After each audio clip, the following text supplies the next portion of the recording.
यहाँ पे सवर्ण समाज के लोग जो आंदोलन के लिए आए हुए थे, उनको पुलिस ने वहाँ पे बैरिकेड लगा के वहाँ रामलीला मैदान में जाने से रोका है, लेकिन वो लोग यहाँ पे इकट्ठा हुए हैं। आप इनसे मैं पूछता हूँ कि क्या ही सवाल, आप बताइए क्या क्या यहाँ पे आए हैं आप लोग, इकट्ठा हुए हैं? भाई साहब, हम लोग यहाँ आए हैं, यहाँ आज हम लोगों का आंदोलन था। हमारे सारे नेताओं को कल से ही हाउस अरेस्ट कर लिया गया।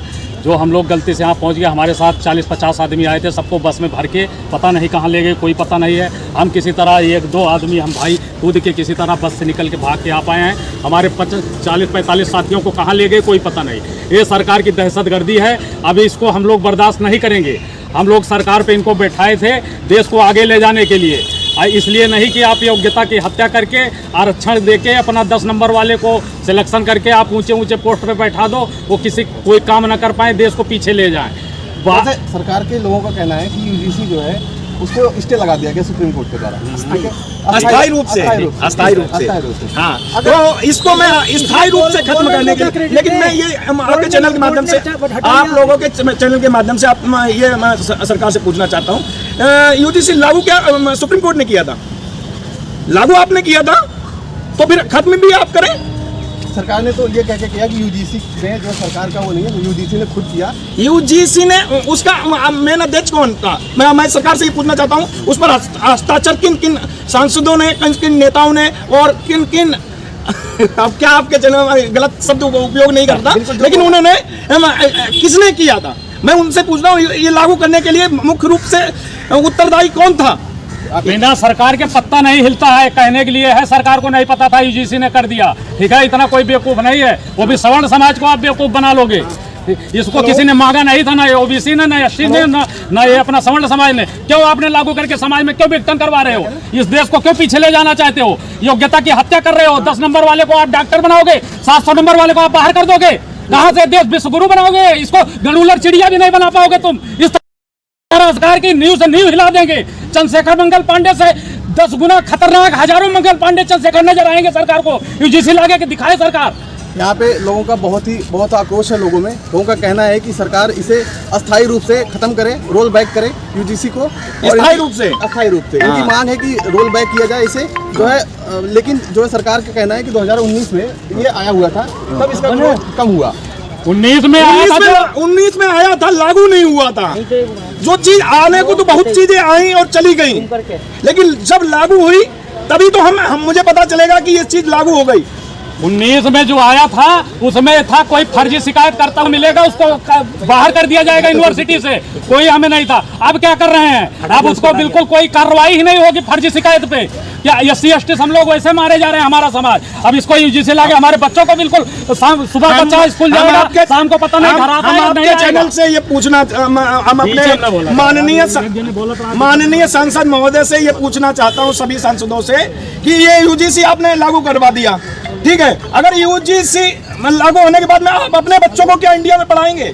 अपने बच्चों को आप विदेश में पढ़ा रहे हैं, हमारे बच्चों को तुम जेल में भेजेंगे, तो ये कहाँ का हमारे साथ न्याय है? बिल्कुल, इनका कहना है कि जो भी सवर्ण समाज के नेता हैं और जो भी लोग हैं, उनके बच्चे यूजीसी का दंड नहीं झेलेंगे, क्योंकि उनके बच्चे कॉलेजों में नहीं जाते हैं पढ़ने। सवर्ण समाज के जो गरीब लोग हैं, जो मिडिल वर्ग के लोग हैं, उनके बच्चे जाते हैं यूनिवर्सिटी में पढ़ने।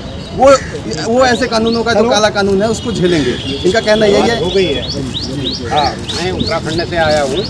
उत्तराखंड से क्या नाम आता है? मेरा नाम जगदीश चंद तिवारी।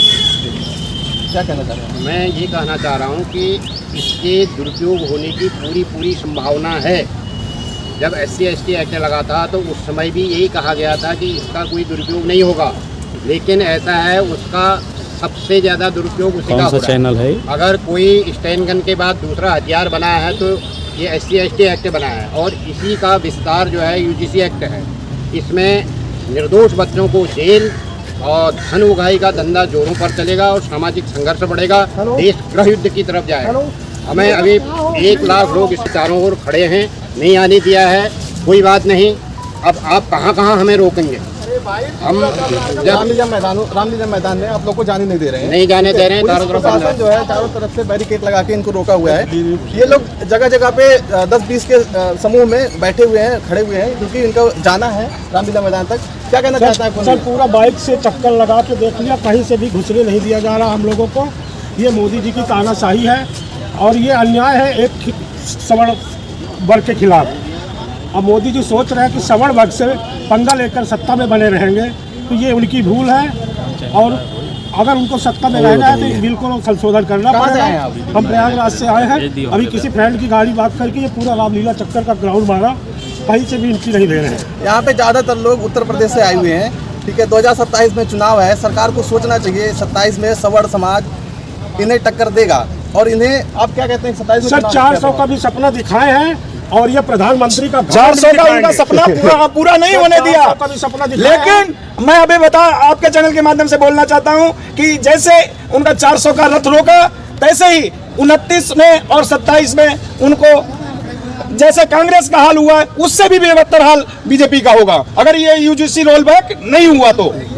अगर देशभक्ति के मामले में मोदी जी अपने किसी भी बैकवर्ड का, अपने दलित समाज का, हम लोग तो किसी के बैर नहीं था, तभी हम लोग लड़के खत्म हो गए। आज जो जनदारी भागीदारी दिखा रहे हैं, तब फिर क्यों हमसे हक मांग रहे हो? जनदारी भागीदारी है तो अगर तुम ही पहले के राजा महाराजा थे तो फिर क्यों भीख मांग रहे हो आरक्षण? आओ ना, हमसे पढ़ के करो सामना, हमसे लड़ो, हमारी बराबरी करो, हमारे बराबर बैठना है तो। बिल्कुल इन लोगों का कहना है। और रही बात जो कहते हैं ना रोटी बेटी, आओ मेरे नहीं है बेटियां, 2 बेटे हैं। अर्जुन रावण तू अपनी बेटी ला, मैं करूंगा शादी अपने बेटों से, करेगा? आरक्षण छोड़ेगा? है दम है तो मैं अपने दोनों बेटों की शादी करूंगा तेरी बेटियों से। बहुत बढ़िया, आजा, आरक्षण छोड़। बिल्कुल यहाँ पे लोगों का जो गुस्सा है वो बहुत जायज़ भी है, और लोग गुस्सा भी कर रहे हैं, क्योंकि यहाँ पे लोग कह रहे हैं कि अगर कोई रोटी बेटी की मांग कर रहा है या कोई भी पुत्र दे रहा है तो उस काबिल तो बनो, उस काबिल तो बनो। काबिल बनने की बात हो रही है, भीख से काबिलियत नहीं मिलती है। मैं ये यूजीसी का आप लोगों को, आप मीडिया वाले हैं तो आप लोगों को पता ही होगा कि आपकी बहन के साथ में क्या हुआ था अभी, कि आप उस बच्ची का कसूर क्या था? केवल वो जात की ब्राह्मण थी, यही था कसूर जो उसको मारा गया, खींच के पुलिस वालों के सामने मारा गया, लेकिन अभी तक कोई भी उपद्रवी ने पकड़ा नहीं गया। मैं आपके चैनल के माध्यम से माननीय गृह मंत्री और माननीय प्रधानमंत्री जी से ये पूछना चाहता हूँ, आज अंतर्राष्ट्रीय महिला दिवस है, इस महिला दिवस पर क्या वो हम उस बच्ची को न्याय देंगे? आप लोग का धन्यवाद, आप लोगों ने बहुत ही अच्छा मतलब अपनी बात रखी, ठीक है। जो सरकार का एक सबका साथ सबका विकास का जुमला है, अगर वो जुमला ही साबित होना है तो सरकार हमेशा जो है जुमला की बोलती रहती है। तो ये सवर्ण समाज से यहाँ पे लोग हैं और इनका आक्रोश सर, हमें बीजेपी से कोई शिकायत नहीं, हमें किसी सरकार से कोई शिकायत नहीं है, हमें अन्याय से शिकायत है। अगर आप हमारे ऊपर कानून थोप रहे हो तो यही संशोधन हम चाहते हैं कि हम अगर निर्दोष है, हमने अगर आपको नहीं कहा दलित या फलाने ठिकाने, तो अगर जांच में झूठा पाया जाता है तो वही सजा आपको होनी चाहिए। अगर आप निष्पक्ष कहते हैं इस बिल से किसी का हित नहीं होगा तो करिए ना संशोधन करने से क्यों भाग रहे हो? हम अभी तक बीजेपी के साथ में जो जात पात की करो विदाई, हम सब हिंदू भाई भाई, इस नारे के साथ में थे, लेकिन बीजेपी ने क्या किया?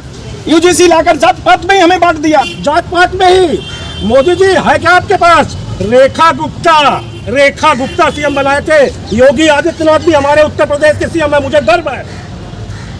अभी सलीम वास्तविक को चाकू मारा गया, दोनों को इनकाउंटर कर दिया गया। उत्तम नगर में क्या हो रहा है मोदी जी? यही तो मोगे सीएम बनाए हो जितने भी जहां बीजेपी की है। राजस्थान में दलितों की बेटियों के साथ, गरीबों की बेटियों के साथ क्या हो रहा है? ये हिंदू को मजबूत। चैनल